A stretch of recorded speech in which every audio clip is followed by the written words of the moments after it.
Live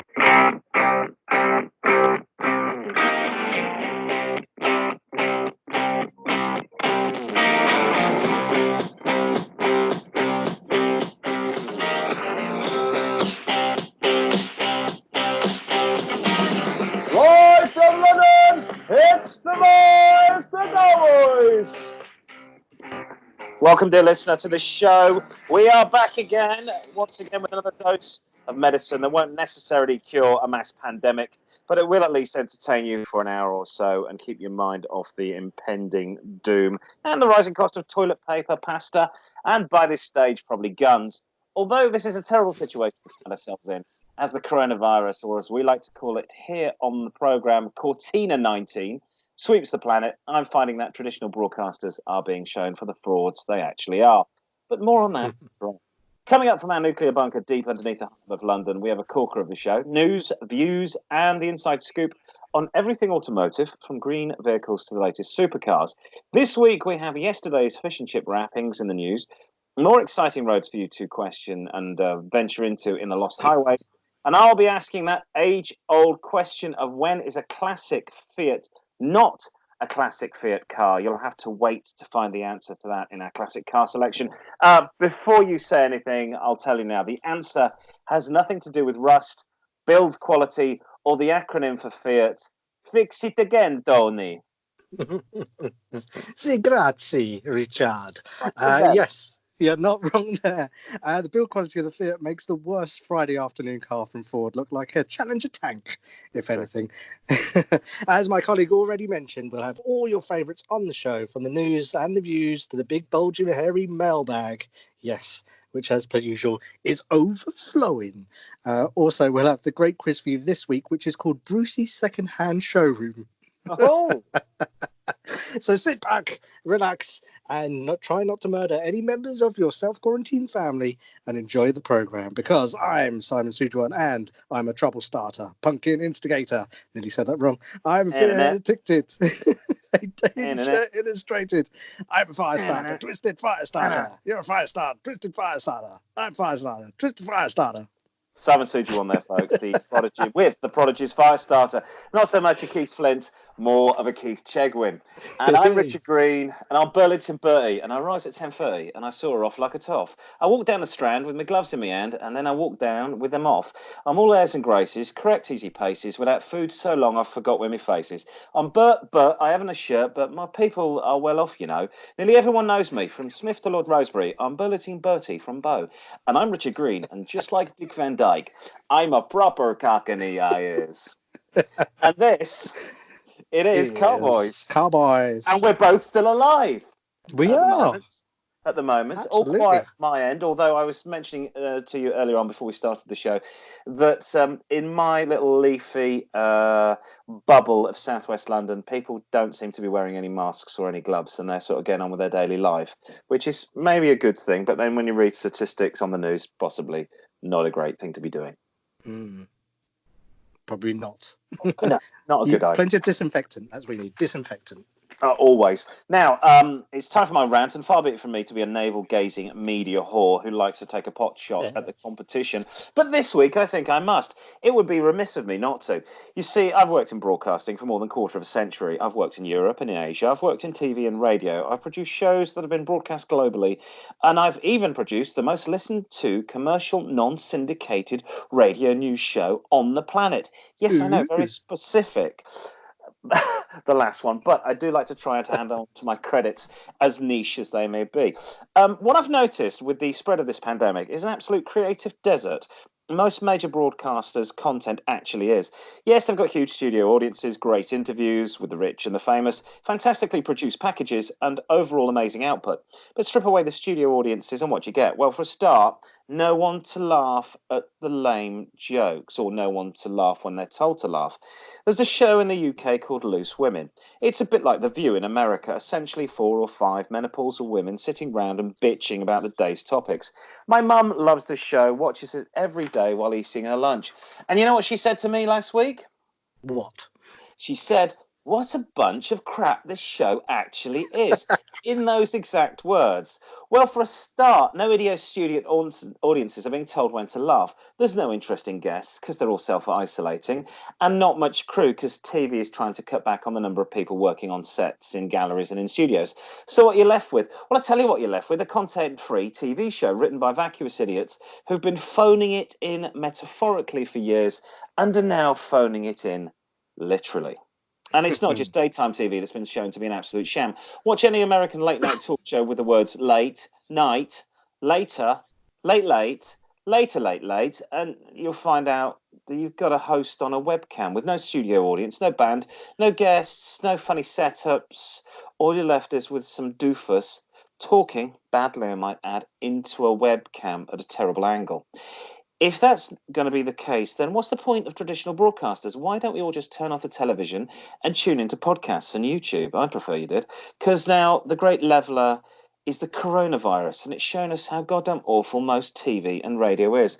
You effectively have formatted programs written, created and presented by a ruling class of broadcasters who are the same middle-class sons and daughters of media folk who've all been to the same broadcast school, learned how to make TV and radio to the specific formula, and don't have an effing creative bone in their bodies. I've been in meetings at global broadcasting organisations where I'm the only one whose parents didn't work in the media. And I don't like to blow my own trumpet. Goodness knows I wish I could. But I've also been at meetings where I'm the only one with creative ideas in the room. And I know that because I've had so many ideas stolen. Court cases are still pending. Although this virus is an absolute horror for the whole world, the economy, and the health of the planet, I pray to God you and yours don't get it. What it has shown is what an absolute bunch of fraudsters the traditional broadcasters are, and what a horde of overpaid, under-talented, both men and women, and in between, have been producing TV and radio shows. So, has the emperor of broadcasting been exposed without his or her clothes? I think the answer is yes. The freedom of the podcast means that now we are all on the same level technologically as the major broadcasters. The playing field has been leveled, and let's hope that's the true creatives can rise to the top. We at Car-Boyz make absolutely no money from this podcast. We have no sponsors. We have a very small audience. We have an even smaller broadcast team of two, me and him. But we make it every week because we love cars, we love radio, and most of all, we love creating an hour of broadcasting that will hopefully make you smile. All of which we manage with no studio audiences, no scriptwriters, no limousines, just a passion for the medium and a heck of a lot of caffeine and cigars. Any thoughts, Simon? Well, you're absolutely right. Between the two of us, I mean, we've worked in the industry 20 years plus, each of us. 22 of us? No, frighteningly, it's 50 years. Really? Mhm. But we know the basics and how to do it. And a lot of these people, you're absolutely right. You watch, dare I say, I have seen Loose Women without an audience. And there's these awkward pauses where they're actually saying things and they have no concept of how to engage their audience because they've learnt to do it with just the audience there. As radio Yeah, people as we are, we know now how to do that. We know one of how the to get that from the audience. one of the great radio broadcasts of all time, and I would say an unsung hero. I would even go so far to say that the England's version of Howard Stern was Kenny Everett. Yeah. Now, most people know him as a television presenter in the UK, a comedy TV presenter, but an absolute genius with audio. Well before his time, was using reel-to-reels and cart machines to create amazing sounds live on radio, live on Capital Radio, live. I believe he was. I seem to remember him at Radio 1 as well. He was, yeah. He did all this. Now, when he transferred over to television, he made interesting TV. He did comedy shows with no audience, but what he used to do was involve the crew. He'd go, and everybody does it now. He'd go up to one of the cameras, grab the camera, and spin it round and show the crew. Here's the crew, love. Here they are. Da da da da da da da. And you would hear the crew laughing at all his jokes, and that was definitely Chris Evans nicked that idea. Yes, that he did. Purely a Kenny Everett idea, and I would say there's a lot of unsung heroes in podcasting and in radio that don't make it onto television, and maybe they should, because what we're seeing in the UK and all the awful late night shows, Colbert, Corden, is just a sad git in front of Skype on his balcony, and it's boring output. It's totally boring output. I've always maintained that some of the best TV presenters have all been radio presenters. So you take the likes of Noel Edmonds, started out on radio, all those people, they started on radio, moved to TV. It's a lot harder. I can only think of probably one presenter that started off on TV and did really well on radio, and that's Chris Tarrant. Chris, I was just going to say, and you know why? Because Chris Tarrant was a television producer before he was with Central Television in the Midlands, before he then became a national treasure with Tiswas, and then reinvented himself as a radio guy with the Breakfast Show on Radio 1 on Capital Radio for 25 years. 20-something, yeah, absolutely. Now, this show's called Car-Boyz, so shall we talk about cars and do the news? Yes, let's do the news.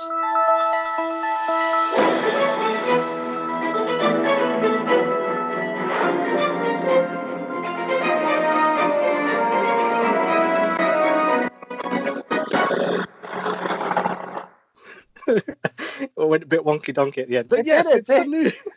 Wobbly news. It's the news, and first off in this week with the We Told You So news, Honda has done what no other car maker is doing and returned to the analog controls for some functions on their new Jazz. While most manufacturers are moving to touchscreen controls, which we've talked about previously on the show, identifying smartphone use as their inspiration, Honda's decided to reintroduce heating and air conditioning controls via dial rather than touchscreen, as in previous generations of the Jazz. The Jazz project leader Takeshi Tanaka, who I know listens to the show all the time, explains the reason is quite simple. We wanted to minimize driver disruption for operation, in particular for the heater and air conditioning. We changed it from a touch screen to a dial operation as we received customer feedback. So they do listen to their customers. It was difficult to operate intuitively. You had to look at the screen to change the heater setting. Therefore, we changed it so one can operate it without looking, giving more confidence while driving, which is always the top priority. Yeah, definitely. Driving. More and more manufacturers are moving to touchscreen only controls. For example, the new Audi A3 has many of the old analog buttons removed in preference to a smart screen, which is the same as can be seen in most Teslas. While Honda's decision to return to physical controls will be popular with some, including, no doubt, its aging owner base in the UK. The predicted move towards the more voice-controlled actions in cars could eliminate the debate around touchscreens versus analog controls in the future. Do you have voice control in your car? Yes. Does it understand you? Please repeat. Please repeat. Stereo on. Wipers on. Can you direct me to the services at Tilbury? Locating Warwick Castle now on the map. No, I want to go to the services at Tilbury to get some petrol. Looking for Burger King in the Essex area. It's an awful... I tell you what, we don't have a post office in my little leafy part of southwest London anymore, a delivery office. So you have to go drive about 6 miles to the depot, and I'm buggered if I'm doing that. So I phone up the Royal Mail and I say, can I have a redelivery? Oh my God. TW, my postcode, that you said BS5. No, I didn't, you dick. And I was screaming at the phone. No, voice control doesn't work because people have regional accents. I'm glad to see that we were talking about this last week. I talked to you about how I had a loaner new Honda Jazz, and I had to drive around without the aircon on because I couldn't work out how the hell it worked. Because I just had like a screen in front of me. I go, well, it's in here somewhere, but I am driving, so I'll just wind down the windows because it's a bit warm. So it's nice to see that Honda bosses did listen to us. The good thing about Honda, the petrol capsule is on the left-hand side. The heater controls are always in the same place. So I've driven 4 or 5 different types of Honda. That you know how it works when you get in it. The other thing I was going to say, the bloody touchscreens have been applied to the speed, all the dials now in the car. So my sister-in-law has a Mercedes which is virtual screen, which sounds very cool until the thing breaks. Then you've got to take the entire dash out and replace an entire LCD, as opposed to, okay, you've got to take the entire dash out probably to replace a gauge, a speedo or a dial. But then it's just one thing, not the entire screen. Interesting. I'm also thinking, pilots can't wear polarized sunglasses. Okay, no, I didn't, but go on. They can't wear polarized sunglasses because obviously polarized and looking at screens on the plane with all the controls means that sometimes you can't see them. Does that work with dash controls? I have polarized glasses, and if I go and work on an outside broadcast, I sometimes have problems coming back into the control room, the truck. I said, give me a second, lads, because if it's sunny outside, they've turned into sunglasses. And I go, I can't see for F all. It was very annoying, this Honda Jazz with this screen. I'm going, I don't know, mate. I don't know. I do sort of like technology, but I'm a little bit of a, certainly Honda Jazz owners are. I just like things to be easy. And all you've done is make it more complicated. And do I care about how much more complicated it is? No, probably not. I just want it to work. In the same way that if I listen to tunes, I don't Bluetooth my phone. I just have my earphones in with my phone, and I listen to tunes driving along. Yeah, because I'm usually a chauffeur anyway with my car, and I don't really want to hit my family. Right. We've got Corona car industry roundup news. Here we go. Yes. Production facilities are being closed around the world. The dramatic stock market falls has hit the value of virtually every single car firm. Vehicle sales are dropping dramatically, and most major motorsports events have been cancelled. Many car companies are now planning to return to business, but are getting involved in helping provide support for medical teams dealing with the virus. 7 UK-based Formula One teams, including Red Bull, Racing Point, Haas, McLaren, Mercedes-AMG, Renault and Williams, have put rivalry on hold to form Project Pit Lane initiative. Responding to the UK government's call for producing medical equipment, the teams have made significant progress in 3 areas: reverse engineering existing medical devices so they can be used to treat COVID-19 patients, supporting and scaling production of existing ventilator designs, and the rapid design and prototyping of a new ventilator. If anybody out there is listening and they have sleep apnea, you can also use the sleep apnea machines to help people breathing. Wow. If you do think you're down, So my father has sleep apnea, and his girlfriend has a lung condition, and she hasn't caught anything yet. But he's like, I think she could use my sleep apnea machine. I said, probably. In a statement, the team said they would pull the resources and the capabilities of members of teams to the greatest effect, focusing on the core skills of the F1 industry. Meanwhile, MG Cars will supply 100 electric ZS models to the NHS agencies to support, I don't even know what that looks like, to support the fight against coronavirus, I don't care. By adding transport capacity, the machines will be loaned free of charge for up to 6 months, with distribution done by MG dealers. I mean, effectively, they're Chinese cars. I just wish they wouldn't call them MGs. The first 6 models have been supplied to Lancashire and South Cumbria NHS. So lots of motorsports all on hold. Goodwood Festival of Speed, that's been postponed. They're looking to push that to late summer, early autumn, because Goodwood usually is in July. Indy 500 has been postponed, which must be heartbreaking if you like cars going round and round in a circle. Just saying. Oh, look, there goes our American audience. Do you hear what they said about Indy 500? Yep, it's boring. The 104th running of the flagship event of the IndyCar series has been switched from next May the 24th to the 23rd of August. The first time the event's history has taken place outside of May. The event has only previously been not held during the First and Second World Wars. Around the world, car industry is stepping up to help production of ventilators, as we mentioned earlier, medical apparatus in a bid to combat the coronavirus. UK government continues to work with a number of firms. USA Ford is teaming up with M3 to produce power air purifying respirators using off-the-shelf parts. I don't know how you do that. Maybe you could use, could you use air filter off an F-150 pickup? There's an idea. Apparently, hang on, it says here, in part of the seat cooling systems of the F-150 pickup truck. So I was correct. Fantastic. Tesla's Elon Musk said he bought 1,255 ventilators from China, and he did donate them to medical staff in Los Angeles. I thought it was going to say, just in case he catches it. Did he throw a brick at them? Yeah. I don't bloody believe it. They're not working.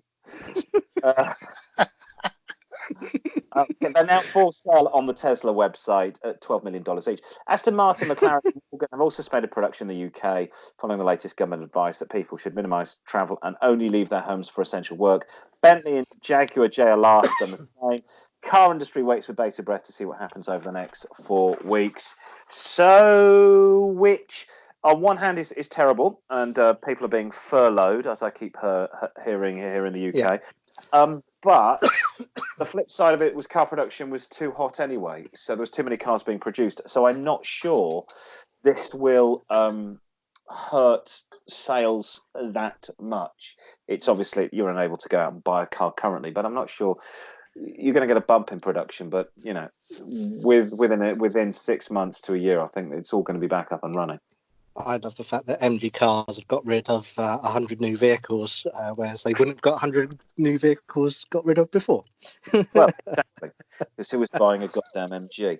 I did like the story about MG when they did they did dismantle the Longbridge plant in Birmingham and send it bit by bit over to China and then rebuild it over in China to produce the new MGs. I've no opinion on them. I've never reviewed them. I've never rated them. It's all a bit of a mystery to me, the Chinese car market. I assume it will become more and more important, but I think they've got from what I've heard, they've got a hell of a long way to go because the build quality in most of their stuff isn't what you'd expect. Yeah, certainly from European cars, and now we've had the Japanese going strong for at least the last 40 years, the Koreans for the last 20 years. I think the Chinese have got a long way to catch up. Let's see. More news now. We got some bad news though on Record Breakers news. No, I spoke words at that. I was going to say Roy Castle. A planned land speed record attempt by the Bloodhound LSR next year is now looking unlikely as the team mothballs the project during the coronavirus pandemic. The British rocket and jet-powered machine was due to attempt to beat the current record set by Thrust SSC in 1997 of just over 763 miles an hour, which of course you can do in any hire car. However, a media release sent out today confirms the pandemic has inevitably had an impact on potential sponsors. The project hibernation is intended to reduce overheads to an absolute minimum, it says. It's unclear if anybody working on the Bloodhound no longer has a job in place. In an attempt to lift the spirits of fans, the team has released a video showing the Bloodhound accelerates compared to a Formula 1 car, a Bugatti Chiron, and a regular road car, whatever that may be. The speeds of the cars represent how they would perform on a normal road surface. The Bloodhound reached a new speed of 628 miles an hour at the end of testing session in South Africa last year, with Andy Green, who is the current record holder. He used to be a fighter pilot, you know, lifting off. Yeah, lifting off the throttle at 615 miles an hour. Wow. The program was designed to measure the car's drag at high speeds rather than reach the car's maximum speed. The project was saved from administration back in December 2018. However, the team has long been vocal about the need for more sponsors to carry the project to its completion. If you want to be a record breaker, yeah. Sorry, I had to get that in there. You need a trumpet. You know, is it Roy Cancer with a trumpet? Yeah, I do, and and lung cancer. I'm hopefully they're going to get this up and running next year, but obviously impossible at the moment. Yeah. Meanwhile, now we've been saying this for a while. News: the UK could soon have a significant EV battery waste problem on its hands. That's according to battery recycling specialist Aceleron. Yeah. Birmingham-based company, which calls itself a circle economy battery developer, anticipates that the electric vehicle revolution could create more than 11 million tons of battery waste worldwide in a year in the next 20 years, enough to fill Wembley Stadium almost 20 times. The solution claims Aceleron is for battery production to operate on a circular model that ensures minimal wastage and preserves valuable resources. Their CEO, Amrit Chandan, says, by designing batteries for circular economy from the outset, we can prevent mountains of battery waste from being created worldwide. The decarbonisation of transport is critical, but we're solving one sustainability issue while ignoring another. The waste of batteries is the elephant in the room.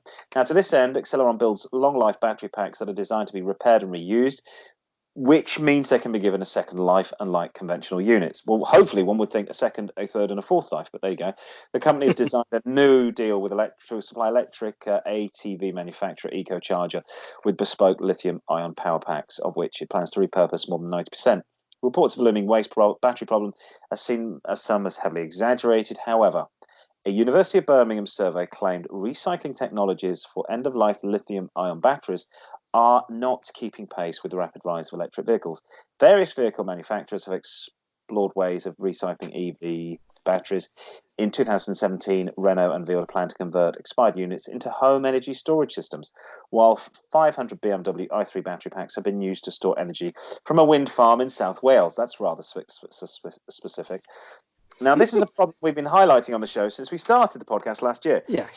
Yes, you are taking the high particulate level, and we are seeing that currently in London, which is a lovely green and leafy place as opposed to a smog-ridden place, because a lot of the traffic is off the road. I did my commute yesterday in 15 minutes. The same commute usually takes me an hour. 15 minutes. I get to work and go, well, I'll write this podcast. Well, I go, oh, I've come in early. I guess I'll write the podcast. It's fantastic. But all you're doing with electric cars is taking all those fumes and moving. You're moving them to power stations, 50% of which are still using fossil fuels. Then, of course, you've got a battery, which has only got a certain life in it. Like all these mobile phones and laptops that I'm sitting at now, and mobile phones and iPads, and they only have a limited life. And when they're dead, the whole thing's dead, and you throw it in the bin. Well, let me tell you, the car battery is going to be about 10 to 20 to 30 times bigger than your laptop. You're going to have a lot of those to get rid of. You can't repurpose it. You need to be able to repurpose it. We've been banging on about this since the start of the podcast. This is the elephant in the room that we've seen is going to come. And if we all turn around and get EVs, electricity is going to shoot through the roof. And, of course, around this coronavirus at the moment, you've been hearing that we're maxing out electricity in the UK. So we've only got so much. So unless the vehicles are hybrid, we've only got so much electricity we can produce, and we're predicting brownouts where you'll have no electricity. So it'll be like me moving back to Southeast Asia. So, It's good to know 38 shows in, they've finally taken notice of what we're saying. Thank you very much. At least somebody's listening. Right. Not talking about old cars, but let's talk about new cars in a classic car selection.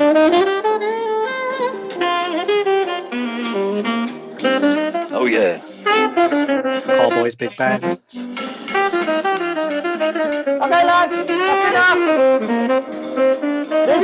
Dizzy. Thank you. God, I thought I'd never stop. Anyway, it's time for our classic. Shut up! That wasn't a cue to start playing again. They never. You see that they've been trapped in the house with me, the Car-Boyz house band, and they're going a bit mental. My daughter's been asking for dance numbers, not really classic jazz, and not been able to provide anything for her. Moving along, this week, our classic car selection, we're going to be paying tribute to a country that suffered badly from the coronavirus, a country that makes some of the world's best and some of the world's worst cars. How can the same country that produced the Ferrari 308 GTS Magnum PI's car of choice also produce the Fiat Panda 955cc Fire, my mum's car of choice from 1983? That being said, how did we produce the Morris Marina here in England, in the same country that produced the Bentley Flying Spur? Yes, we all have our red-headed stepchildren. We prefer not. Well, we would prefer to keep in the basement. But I digress. The country I'm talking about, of course, is Italy. And the car that I'm going to promote as my classic car selection is from a manufacturer I bet that 90% of you have never heard of. When is a Fiat 500 not a Fiat 500? When it is an Auto Bianchina, or as President Trump would say, Bianchina. The Auto Bianchina was the first product to roll out from Italy's car works at Turin at the post-war era after forming an alliance with the tyre manufacturer Pirelli. It was based on the Fiat 500 and ended up being available as a saloon, an estate, and a convertible, and an all-appealing roll-top coupe. Luigi Rappi, who was in charge of Fiat's special body unit, helped set up production in Desio and designed the completely new and stylish body. Now, these cars, like the Fiat 500, the BMW Isetta bubble car, and later the Austin Mini, were all European microcars aimed at getting people off motorbikes and scooters and into something with four wheels. It was all part of the post-war age of austerity, using the Marshall Plan to give European industry a kickstart with American dollars, so the continent didn't fall into the hands of the Soviet bloc. Now, marketed as a luxurious recreational vehicle, the Auto Bianchina mirrored the increasing influence and affluence of Italian society. It remained the sole body style until 1960, when a two-door cabriolet was introduced, followed by a three-door estate version and the Panoramica. Although Bianchina allegedly had four seats, it was really designed as a close-cut coupe for friendly couples. Bianchinas were sold at a premium over Fiat cousins, but offered more design flair. The Panoramica estate was based on the 500 Giardinera platform, which made a useful family hold-all and ended up being sold as Fiat once. Auto Bianchina fell under Fiat's full control in 1968, by which time they'd manufactured around 250,000. So it was all over by 68. Now, this car was never going to be the vehicle for those who feel the need for speed. The top speed is merely 59 miles per hour and therefore has a 0 to 60 time of around never. But weighing in at only 500 kilograms with a whole 21 brake horsepower, this little 500cc engine, which I think you had a double declutch, can return around 40 to 50 mpg, depending on whether you're driving downhill and if the wind is blowing in the right direction. Now, the ones to go for are the coupes and the transformables. They've got sort of a T-top Targa-style roof that rolls down, but they are expensive and will put you into classic Fiat 500 territory, which is shockingly 10 grand plus for a good one. Now, the good thing about the standard four-seater two-door, if you don't mind it being left-hand drive, it's effectively the same car as a classic Fiat 500, and it can be had for half the price, despite being as rare as hen's teeth. I've never seen one of these cars in the UK, but there are plenty to be found in Italy. Probably don't go now, and some at reasonable prices as well. Now, we had a look online. A 1965 two-door saloon with some history in fair condition, a rebuilt engine with 90,000 kilometers on the clock, can be yours for a little over 3,500 from a dealer in Italy. But splurge up to 6 grand, you're going to get an A1 concourse car with super low mileage, completely restored and ready to go. Again, they're all from Italy, hence very little or no rust. Mechanically, you need not fear, as all the underpinnings are of the Fiat 500. So easy to work on. Parts are out there. Lots of pattern parts can be sourced. Just be careful not to prang it, because you're probably going to have difficulty getting the panels. Funny how the car that was the superior executive model to the Fiat 500 has ended up as its poorer cousin. But their loss is your gain. So why not say, è bellissimo, sì grazie to the Auto Bianchina. It's the best classic car your lira will ever buy. Beautiful little cars. They almost remind me of the Imp, Hillman Imp. Yes, very much similar to the Hillman Imp. They've got a weird little cute Mercedes grille on the front that looks like it probably is no more than 3 inches high and about 4 or 5 inches wide. It's the tiniest grille I've ever seen, and especially as the fact the engine is in the boot, so it doesn't actually need that grille on the front at all. It's just there for show.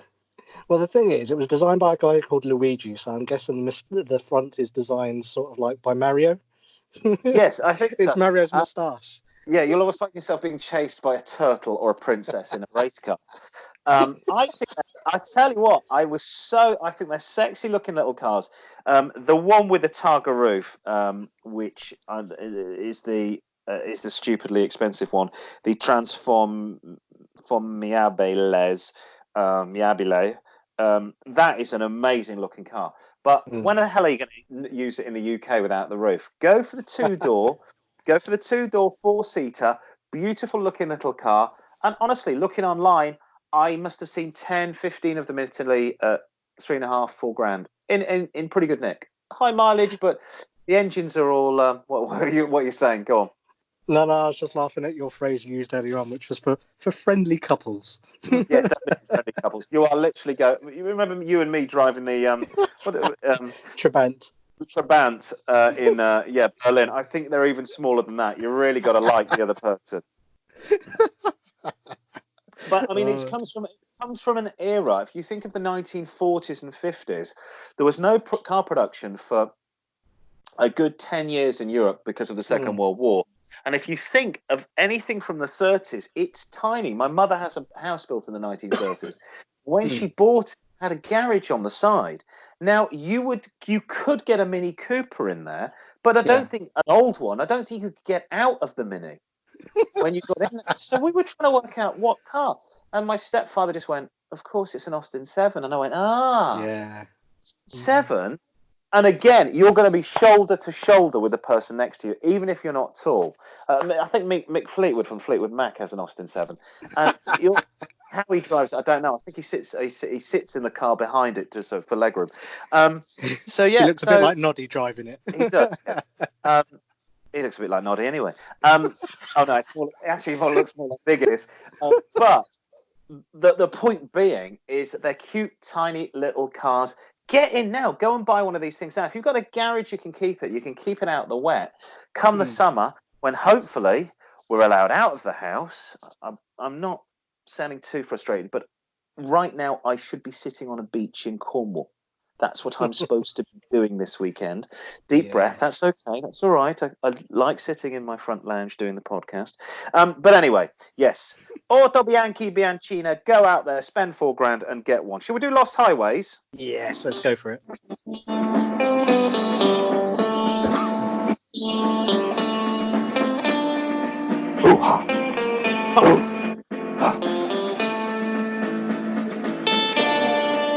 There we go. Time for Lost Highways. The Car-Boyz bands being very Hank Marvin there. Very good. They're multi-skilled. Now this is Lost Highways. Don't forget, later on we've got letters coming up and we'll give you all the details of how you can contact us in a bit, but we're going to do Lost Highways now. If you haven't heard the show before, this is our feature where listeners email us in and give us their favourite roads and reasons why they love them. It could be a quiet coastal road, as Rich would have been doing around Cornwall, which leads down to the sea. Alternatively, it could be a straight 2-lane blacktop that leads to infinity, invites you to gun the pedal to the metal. Whatever your poison is, let us know your perfect driving road here on Car-Boyz. I have my wetsuit ready. My wetsuit was ready to go, and my bloody surfboard, and I dusted down the barbecue. And expecting 20-degree this weekend, isn't it? Oh, just shut your mouth. I don't care. So I'm just going to go in my pond. Should we quickly do the how to contact us? Oh, yeah. You can get in touch with the show if you want to send us your Lost Highways. The show is, if I get to the right details, yes, email the Car-Boyz at car-boys, boys always with a Z, at outlook.com. Facebook, we are car-boys at car-boys with 4 Zs at the end, always with the Zs. Twitter, car-boys with a Z, at car_boys with a Z. And we're Instagramming, I believe, as well. We are. It's car_boys with 3 Zs. Go on. No, I was just saying, Instagram isn't the porno one, is it? That's No. That's either TikTok or Snapchat. I can't remember which one. All right. Just writing. Yeah. Okay. Yeah. Check that out later. First one this week comes from Max5566 from Geneva. He says he's an American living in Switzerland and says one of his favorite roads is driving the LA route or the La Route des Grands Alpes, or the Road of the Big Alps. Does it sound better in French? I don't know. La Route des Grands Alpes is 460 miles of beautiful mountain scenery stretching from Lake Geneva down to the nice, not nice, via the French Alps. Now, this is going to be fun. If you don't know French, this should be interesting. And if we have any French listeners, I do apologise for the pronunciations. I've just seen what's coming up. It could take anything from 2 to 6 days to cover, but he'd recommend taking the latter as you don't want to rush through such beautiful mountain passes. Beware, some of the passes are closed in the winter. I'm assuming because of why snow. don't I do the French? You do the English and I'll do the French. Okay, yeah, we can do that. Let's try that. The road starts at Thonon-les-Bains, and climbs via. Le Guet, Clus, It then heads to Saint-Gervais, and and Mière, over the, Col de Seize, which is 1,603 meters high. It then passes through the. Verfort, Bas-Saint-Maurice, Val d'Isère. The road then crosses another mountain, the Col de l'Isère, which incidentally is 2,770 meters high. The road then passes through the Moldagne, and then over to the Col du Galibière, the mountain, which is then on to Col du Lautoret à la Grave, and the route then takes you to Briachon, and then over to Col de l'Isère, which incidentally is much higher, which is 2,361 meters. The road then heads through to and then over to Col de Var, and then over to Col de la Monette, and which is an equally high mountain, the access to the highest paved through road in Europe, the Chimie de la Bonnette, and it is an exciting route that will take you past the lakes and mountains, through some of the amazing chicanes, and onto Nice. and then starts with the French Riviera. So, how did you know French so well? My wife taught English in the French Alps, and the roads are very exciting to drive. Do you know the way to the post office? Où est la post office? La postale, s'il vous plaît. Sorry, we found like we were turning into the Rosetta Stone tape then. If my French is incorrect, I do apologise. I only got a D in GCSE French, but I try and listen to when my wife speaks French as much as I can. I have driven around there. The roads are corking, and of course that's where they do, and they won't be doing it this year, unfortunately. Tour de France goes through the French Alps, and the big hills are up there. French Alps is just glorious. Be careful if you go in the summer, because guess what you hit? You hit a Tour de France and you hit a lot of cyclists. So you can be zooming along, having fun, and they're getting into some little village up in the French Alps, and suddenly there's 400 cyclists in front of you. So best thing is pull off, have a petit beer or a café au lait in a cafe. And of course, the reason why I didn't do my French is because I learnt my French through LOLO, so that's So have you ever needed to use the phrase "I shall say this only once," but in English with a French accent? Right. Moving on, got another email. Tracy from Birmingham, West Midlands, not Alabama. She loves South America. It's muy bien. And she said the last time she visited, she won't be going there for a long time, but last time she went there, it was Peru. She recommends a great driving road to Lost Highways, namely the route from Lima to Cerro de Pasco, 163 miles of pure driving pleasure, arguably Peru's best road trip, and one of its least travelled. No other itinerary packs in the contrast like this remote run from the capital city to the highest, loneliest, and most breathtaking part of the Andes. Which, of course, as we all know, are at the end of Eurystes. As you leave... Yes, the material really has got that bad. As you leave the traffic-clogged arteries of Lima's outskirts behind, green valleys will soon wrap around you. Day trippers from the capital make it this far out on the route to the small neighbouring towns of Canta and Obrijillo. The 66-mile mark, where there are lots of family-friendly eateries, waterfalls, and horseback riding. The road gets rougher as you continue, passing through some interesting little-known Incan ruins onto the Andean plain, which is called the Altiplano, where you see grasslands, ice blue lakes, wandering herds of llamas. Maybe even the odd llama farmer. You'll pass Huale and finally Cerro de Pasco, both mining communities sitting higher than 13,000 feet above sea level, with parts of the route measuring even higher. Near Huele, the highest part of the trip, the Santuario Nacional Huele, is a so-called rock forest of ethereal rock formation soaring out of the plain. Now, I'm not being funny, but 13,000 feet. Now, I've been up over 10,000 feet.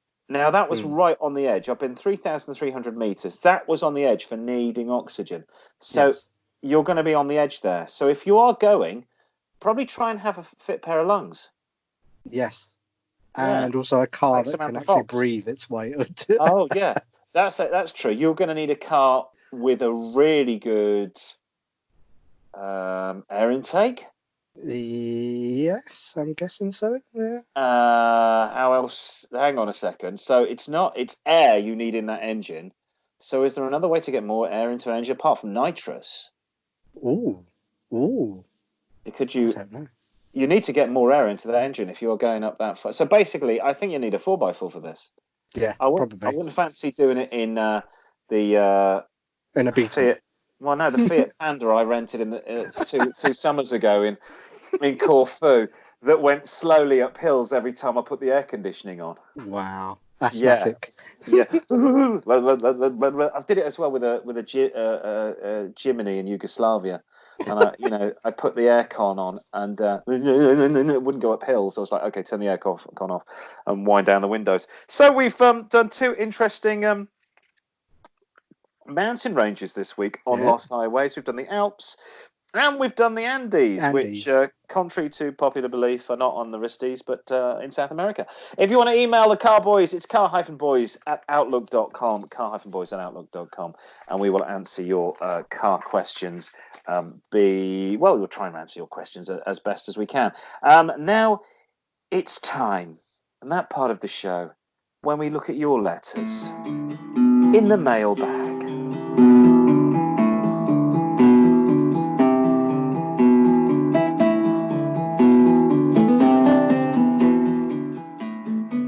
There you go. I'm putting my cravat on. Thank you, John Williams. Oh, I would. I'll put my cravat on in honour of Tony Hart.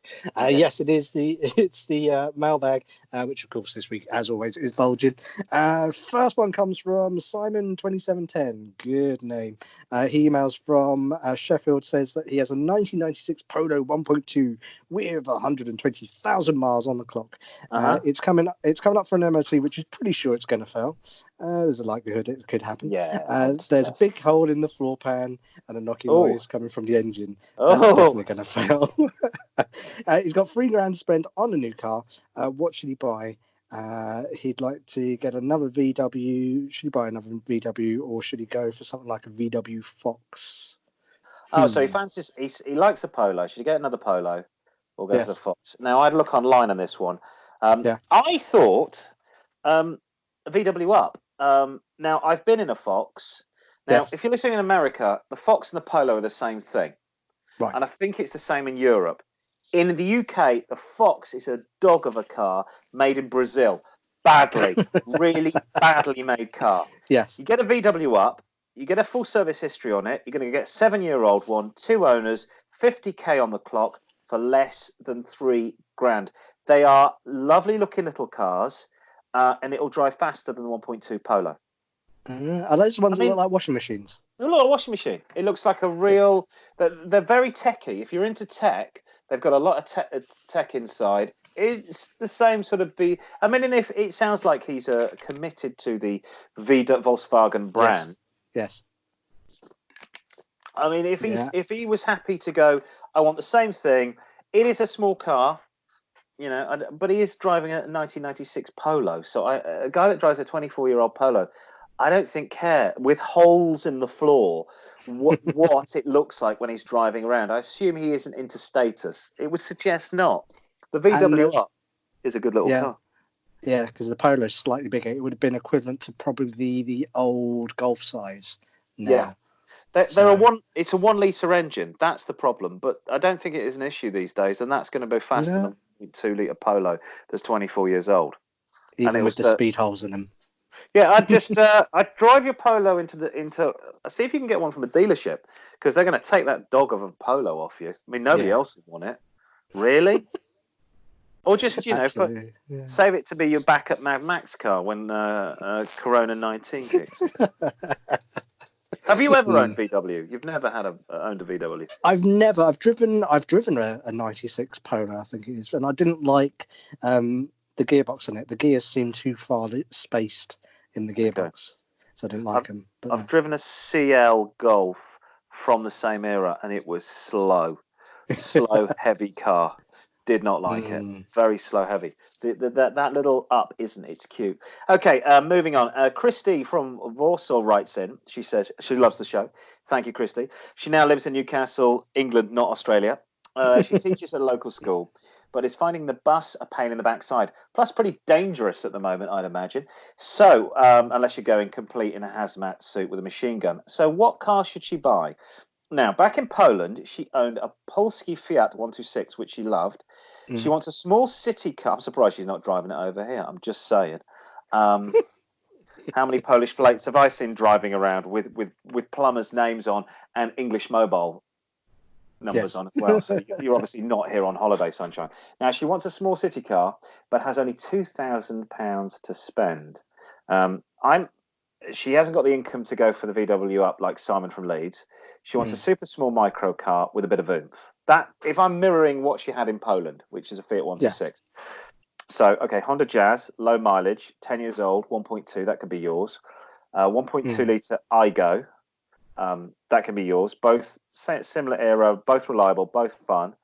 Same thing, actually, it might be a 1.1 iGo. Same thing, a bit different. I thought the Toyota IQ. Very small city car, 1 litre, same VVT engine that was in the iGo. It is a 1 litre, I think, the iGo. But a 2-seater, it looks more quirky. So it's isn't it? I'm trying to remember whether the IQ, isn't it a 4-seater when you haven't got luggage and a 2-seater if you've got luggage? Something like that. And the IQ was the one that Aston Martin used as well. To make that awful Aston Martin mini car, yeah. Yes. Now, I look at this. The only thing that's got going against it, it's very wide.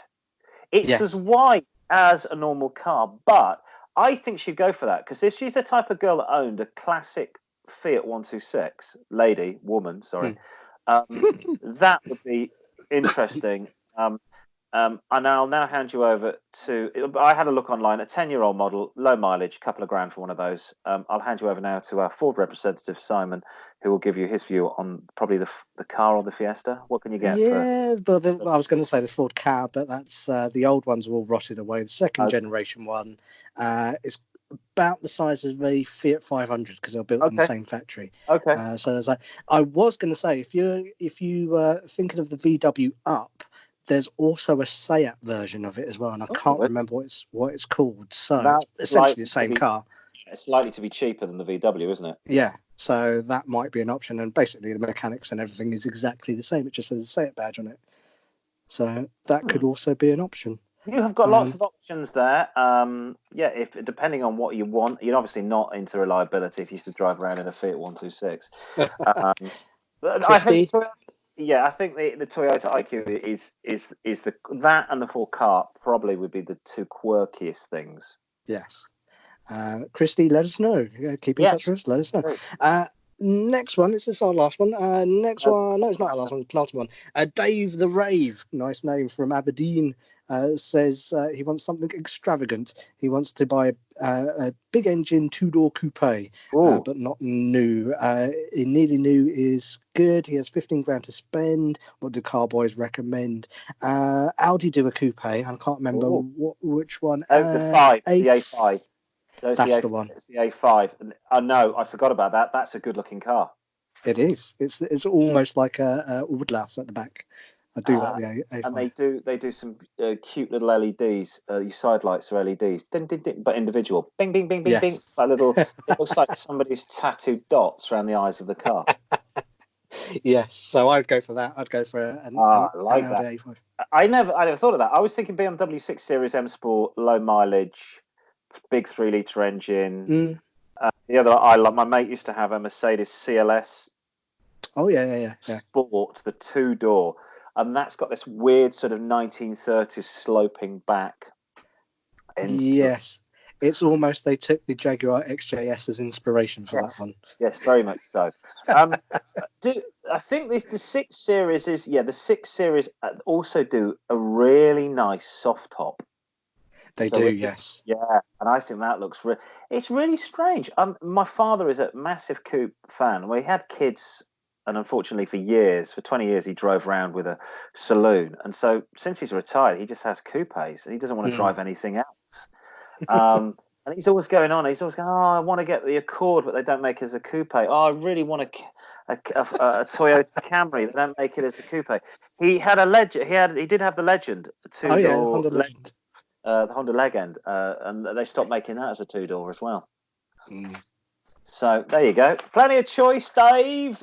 Finally, Carrie from Italy, locked down in isolation in Lombardy. She dreams of the day when she can get her car back and cruise the Stelvio Pass in Italy. She has a 1971 BMW 2002. Ooh, great car. She's worried about a bit of blue smoke when she starts the car. Her husband, Mario, noticed it the other day. Wow. Hey, Mario. Hey! Hey, Gary, the guy. Did he know like this with lots of hands gestures? Hey! And yeah. Could it be head gasket? Possibly. Could be. I would say that would be worst case scenario. So take off the oil cap on the engine. Have a look under there. When the car is cold, if there's anything that looks like mayonnaise underneath, you've got a head gasket leak and water's got it. That's going to be a relatively expensive fix. But a 1971 BMW 2002 is a car that I would encourage you to lavish love and money on. They are gorgeous little cars. Okay. If you're going out on the overrun, meaning if you decelerate from high speed and then suddenly you get a blue puff of smoke coming out the tailpipe, that's the result of oil burning, most often associated with valve seals, worn valve guides. This might not be a major thing, but it's going to require attention. Also, check oil levels regularly. If you're putting a lot of oil in this car, then it's burning oil. And that's where you're seeing that blue smoke from. The only other thing is, we've just come out of the winter, and you do see, when you start any car in the winter in the Northern Hemisphere, smoke come out of the back of the car because of the moisture. So it's when it's coming up. It depends. I wish we were visual for me to show you what's good and bad. And I can show you, I know in my mind what's good. Little bit of white puff as you start off with. Why the hell is the blue smoke coming out of the back? Or why is the black smoke coming out of the back? What is going on here? And it's almost, you've got to suck it and see. If it's sounding okay, then you might be all right. But yeah, firstly, when everything's a bit happier in Italy, take your oil cap off, have a look for mayonnaise underneath. And I think you should lavish love on that car, because 1971 BMW 2002 is when they still made proper cars, and BMW do not make proper cars anymore. There was an interesting story I read in Car and Classic Car, and one of their features was a guy who'd bought a 2002 brand new in I think he was working in Jordan in the airline industry, and he was servicing aircraft. And what he did is he filled every single panel, behind every single panel, with this special gunk that's for the airline industry, so planes don't rust, right? There wasn't a mark on this car. And then he drove it 10 years later, in the early 80s, he drove it from Jordan all the way back to the UK. And he still owned the car. Orange as well. A 70s orange BMW 2002. I'm very jealous. If you want to send us your questions, email the Car-Boyz at car-boys@outlook.com. We're on Facebook, and get in touch with us there, car-boys at Car-Boyz with 4 Z's at the end. Twitter, you can Twitter us at Car-Boyz at car-boys, boys with a Z, at car_boys with a Z. And yes, we are always available. Should we have some quiz showing? Yes, let's go for it.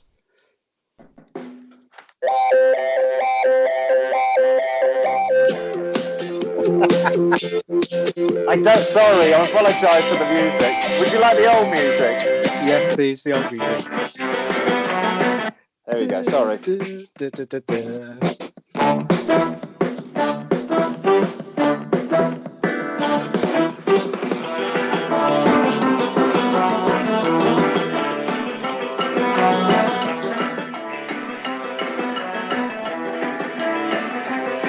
No, I've never had enough cowbell. The isolation's getting to the band. Yes, they're going crazy. Did you see how much? Look, stop! They're just still going crazy with the cowbell. It's quiz time, and this week it's nice to see you nice. It's Brucey's second-hand showroom, which this week it's the place to pick up a used car bargain. Thank you. They're all in tonight. Yeah, shut up. Sorry. We've got a range of used cars on our forecourts, some old, some new, and the odd US import. So this week on the Car-Boyz quiz, we have our lucky punter, Richard from Southwest London. Hello, Richard. Hello. Are you ready? The family. Hi. Hi. You've got an opportunity to go away with our last car that we mentioned on the quiz, which I won't reveal what it is just yet. So what we want you to do, much like my old game, which is play your cards right without the dolly dealers, we've got a game of higher or lower. So you've got to basically guess if the price of our car is higher or lower than the last car that I mentioned. And all these prices are based on the prices as of last night when I checked out and did the research for this quiz. So not last minute at all.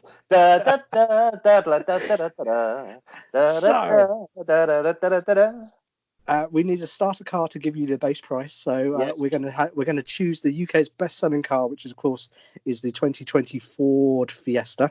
So the Ford Fiesta Trend, which is the entry model, brand new, will cost you £16,140 for a Fiesta. So first car for you.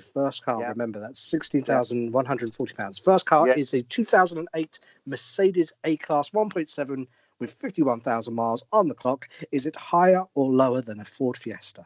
I'm going to go lower. It is lower. Bing, absolutely right. Excellent. The Mercedes A-Class will cost you £3,500 or £3,495. So absolutely right. One on the clock. So car number 2 is the 2001 Jaguar X-Type 3-litre V6 all-wheel drive.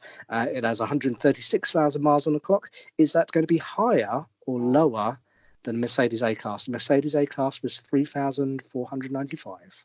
How much is the Jaguar? Is it higher or lower? What was the Jaguar? It was the X-Type. It was the one that was based on the Mondo. 3-litre V6. Ooh. High mileage. I'm going to say lower. I'm going to take a risk and say lower. Ooh, very good. It is lower. It's only, you can pick that up for £595. Yeah. There's a reason. It's an old Jaguar.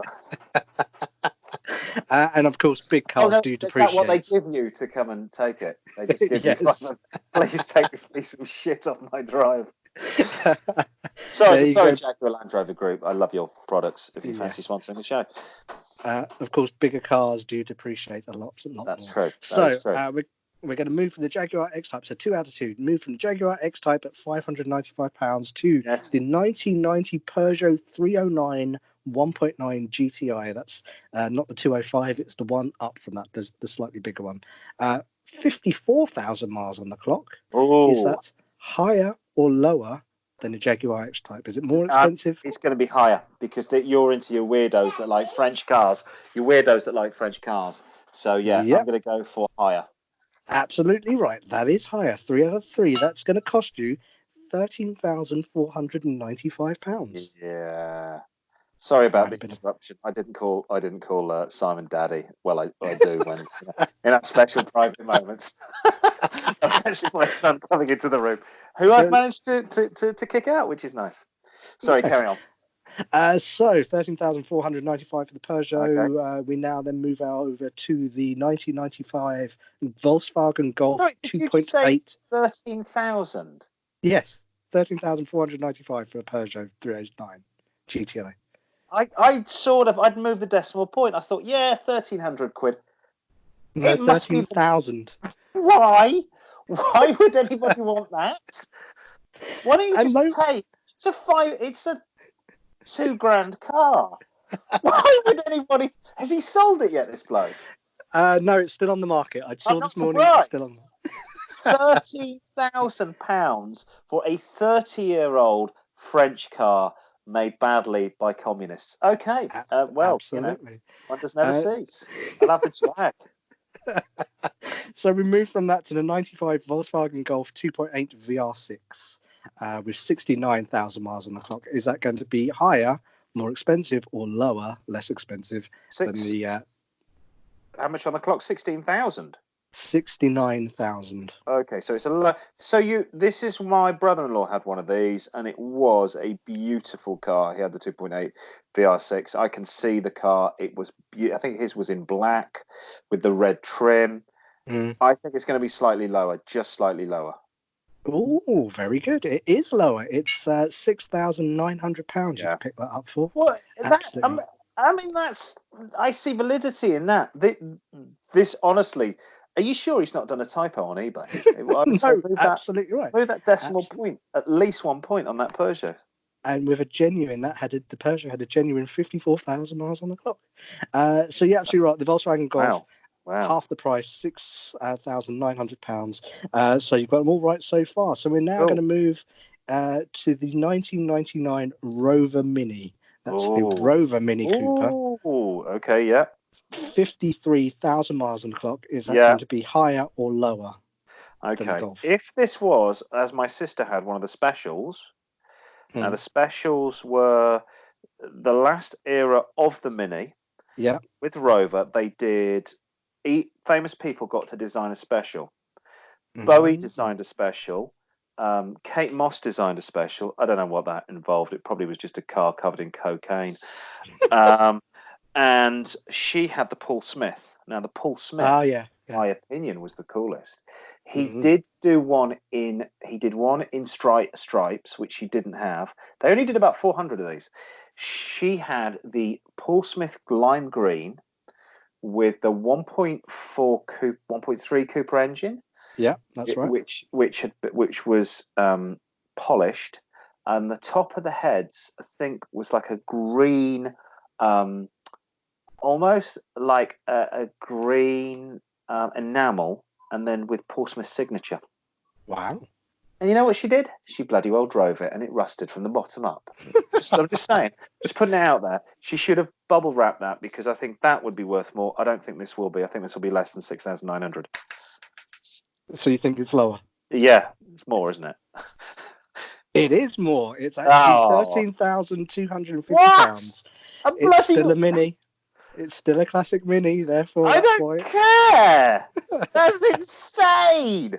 £13,250 for a 99 Rover Mini Cooper, 53,000 miles. Or I could buy 26 Jags. Yes. And just drive one, and when it breaks down, get out to the ground. Madness. Okay, so we're halfway through. So we're now going into classic territory and an import. We've got an import on the forecourt. It's the 1965 Ford Mustang 4.7 V8 convertible.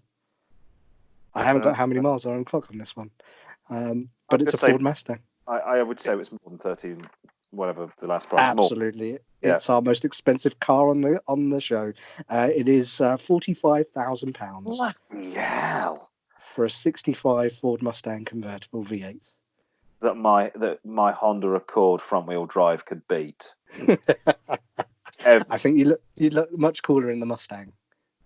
Yeah, but I'd be there before you. In the Accord. Wow. Okay. Well, there's no counting for taste. That's amazing. That is an insane amount to pay. It was a Ford Mustang. Okay. Absolutely right. Cool. Next one is 92. It can only go south from here. 1992 Saab 900 turbo convertible. Oh yeah. Higher or lower? Oh, this is going to be way lower. Yes, it is going to be way lower. It is £3,750. I still think it's bloody expensive, but there you go. Okay, 2003 Vauxhall Vectra 3.2 litre V6 GSI, 118,000 miles on the clock. Is that higher or lower than a Saab 900 turbo convertible? Worryingly lower. It is lower. Bing! It's right. £495 that would cost you. Isn't it insane? Isn't it insane? That's a car that is not perceived as a classic, but is a perfectly usable car. A 17-year-old car, or a 28-year-old hunk of junk by Saab is worth. Hang on, £3,700. And yet this thing is like change from £500. Insane. Exactly. Yes, so absolutely right. So £495, it is lower than the Saab. Penultimate one, we've got the 1989 Ford Escort XR3i 1.6 injection, 52,000 miles on the clock. Is that more expensive? Is it higher or is it lower than the Vauxhall Vectra? What was the mileage? 52,000 miles. Oh, this is ridiculous. This is going to be stupid as well. So I sold my 1990 Ford Escort 1.6 injection in 2004, and I got £550 for it. It had rust everywhere on it. It had over 100,000 miles on the clock. Yeah, it's going to be more. It is more. Do you want to know how much more? No, you're going to tell me it's 15 grand, aren't you? Not quite. It's £12,000. Oh, for God's sake! I should have hung on to that car. £11,995 will buy you a 1989 Ford Escort XR3i in Mercury Grey as well. Yes, so it was exactly the same as my car. Has it still got a tape deck in it as well? It was a cassette deck.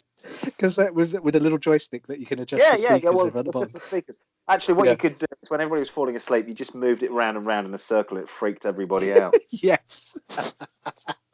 And our last car, we've got a brand new car. It's a 2020 Fiat 500 Rockstar. That is the model. It is called the Rockstar Dolce Vita Pack.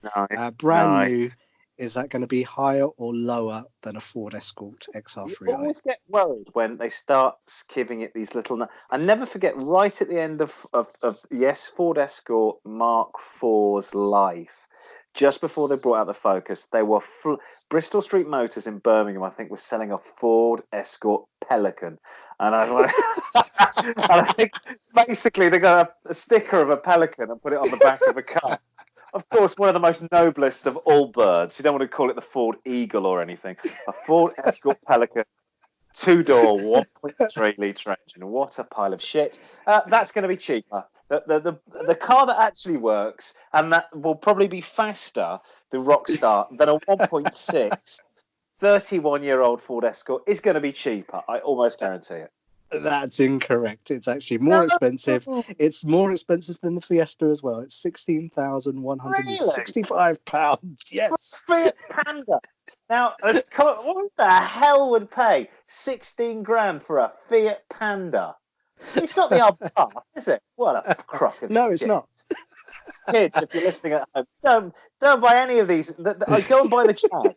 Buy the Jag. And then if you want to go somewhere and you want to get back, drive the Vauxhall, and you've got change from £1,000. That's the sort of good advice you get here on Car-Boyz. What do I win? I'm excited. £24,000 1986 Mini Metro. Go on. No, you go away with the Fiat, the Rockstar Edition Dolce Vita pack, and also a selection of car mats as well. A selection of what? Car mats. Oh, nice. I do like that. Remember the good old days when you could always argue people down? Yes. Throw the car mats in as well. It doesn't work. It doesn't work anymore. I think that's about it for the program. I think I've overrun probably like a bugger. My children need feeding. I need to feed them before I kill them. Simon, any thoughts this week? Have you got your hazmat suit on, and are you tooled up? Just it all goes a bit max. I'm always tooled up and ready to go. So always you are from Enfield, or as we say. There we go. Thanks for tuning into the show. Tune in next week. Hopefully we'll still both be alive. If not, it'll either be him or me or possibly nobody. That's it from Car-Boyz. Stay safe. Keep indoors. Wash your bloody hands and every other part of your body as well, you dirty buggers. And we will definitely be back next week. Ta-ta!